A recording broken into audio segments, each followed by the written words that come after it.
29 तारखेला हा आरोपी इथं होता, त्याची रजिस्ट्रीची कॉपी आहे माझ्याकडे. 29 तारखेला केज ऑफिसला रजिस्ट्री झाली. आणि बघा किती गमतीचा प्रकार आहे.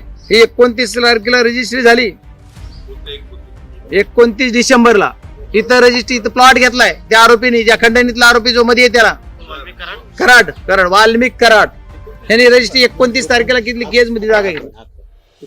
29 डिसेंबर आता 29 नोव्हेंबर 24 ला ही रजिस्ट्रीची कॉपी आहे. आणि त्याच्या अगोदरच आमच्या केज कार्यालयाचा कारभार बघा. 28 तारखेला त्यांनी एनओसी देऊन टाकली.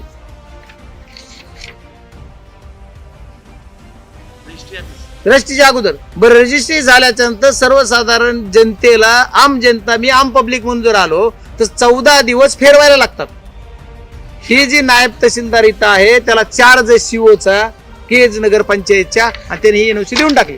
बरं, एनओसी देताना तू बाबा कमीत कमी त्याच्या नावावर जागा आहे का बघ, त्याची रजिस्ट्री का बघ, त्याचं 14 दिवस त्याचा फेर झालाय का बघ, आणि ही द्यायचा अधिकार तुला आहे का? सर्वात माझा प्रश्न आहे की याला नगर पंचायतच्या जनरल बॉडी, स्टँडिंग कमिटी, कुठल्या तरी बॉडीला नगराध्यक्षाची सही आहे का? नगराध्यक्षालाही माहित नाही असं कळतंय.